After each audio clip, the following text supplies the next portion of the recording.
Obviously here tonight for Ryan Lilly. First, let's just talk about him and the win he got. Highlight reel finish, as I know you're trying to multitask there on the phone. But how how impressed were you with him tonight and his performance? Well, it was a quick fight, but man, we couldn't ask for anything more, right? One shot, one knockout. Yeah, and you're out in California now. I know you're part of that Muscle Farm team. You helped create that. How's all that going? Because we haven't seen you in the cage for a while. It's going very well. I'm actually just flying back and forth. I come out here all the time. I live back in Ohio, opened a gym in Ohio, Immortal Martial Arts Center. But yeah, you know, I come out to Muscle Farm. I help them still a lot. We do a lot of things together. We're doing great things. So I'm doing great things on the East Coast and on the West Coast. How is the health right now? I'm solid. Yeah, I'm solid, man. I'm actually literally was walking to go see my PT right now. He's back in the locker room with someone, so I'm gonna find out. But I'm pretty solid, man. I'm probably 80 to 90%. Is it the ankle still? Yeah, my ankle is honestly worse than my knee. I had the ACL reconstruction, but my ankle is still bothering me a lot. And I mean, I could probably fight the way I am today, but I just want to make sure I do it right this time. I think everyone saw you mentioning a potential fight with Mike Perry. That got a lot of people excited. Is that what you ideally like next, or are you just throwing out names to? I just seen his post and it caught my eye, you know.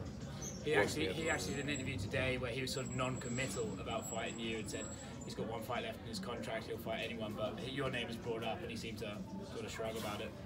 Yeah, I'll shrug too.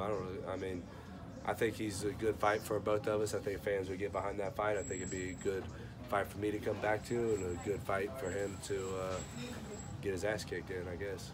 I understand you wanted to come back for the Condit fight, you know, that eventually, you know, fell through because y'all almost crossed paths, you know, in the past as well. Like 20 times. Yeah, right. What makes you want to come back now, though? What's that? What makes you want to come back now, though? Because you ended on a really great. No, I'm not necessarily set on even coming back. Honestly, like I'm really enjoying coaching people. I love being out there in the corner and watching, you know, my guys like Ryan do big things. That brings just as much satisfaction. But when I walked out in that cage earlier today, I mean, that really sent a tingle down my spine, and I was like, damn, I missed this. So, man, you know, I don't know. We just gotta take it one thing at a time. I'm not even back to full training yet.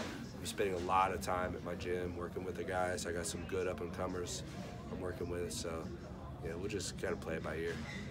And for those who don't know, who is at the Muscle Farm gym right now that you're working with? Joe Schilling, I believe, is there. Mickey Gall. Who are some of the other fighters that are there? I mean, there's lots of guys in and out all the time. I mean, I was there the other day. Edmund was in there. I can't remember his last name, but he trains with Edmund. Right. Oh, he's fighting Charles Bird. Yeah. Yeah. Very good fighter, man. Very, very good fighter. I always forget the guys' last names. There's a little kid named Matt who's a little stud. Pico's been there a couple of times. TJ comes in sometimes.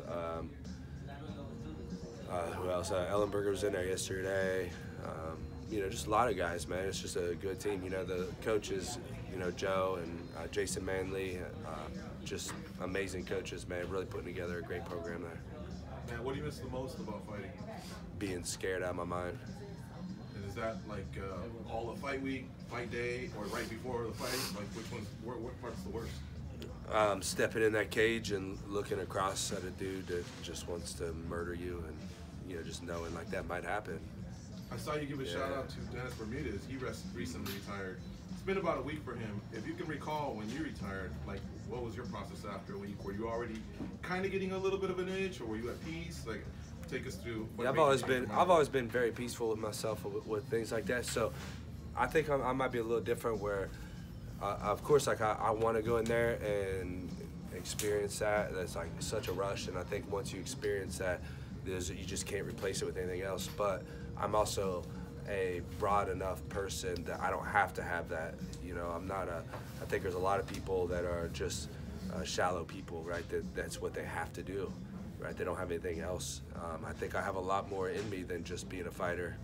And to me, that's really more what it's about, is like fulfilling, you know, more aspects of myself than the one part where I've already, you know, in some terms already fulfilled.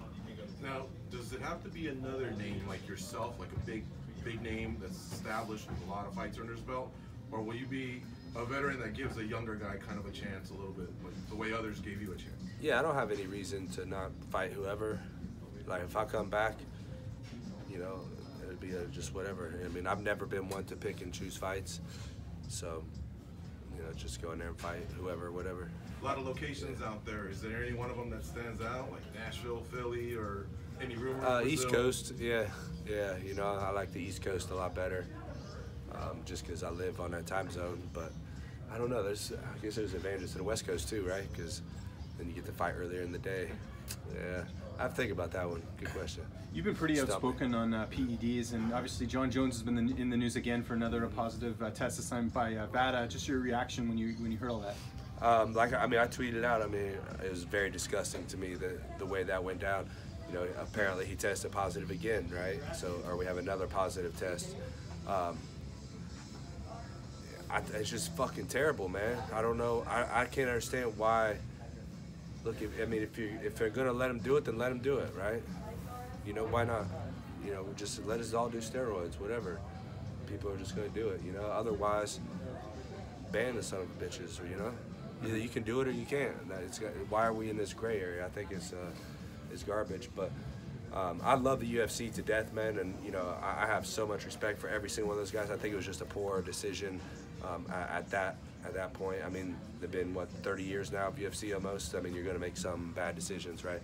And I think that was a bad decision, and I think it's just a lack of integrity, man. And I just want to see the sport grow with integrity. It should be about the martial arts, and it should be about the best competing against the best, and things like that, man. I mean, it just takes away from it, and it really makes me sad, because I want to see our sport grow, with integrity and organically, But that's what it is, They got to make some money, so who am I to say anything? Thanks, man. Yeah. Thank you, man. Yeah, thanks, guys.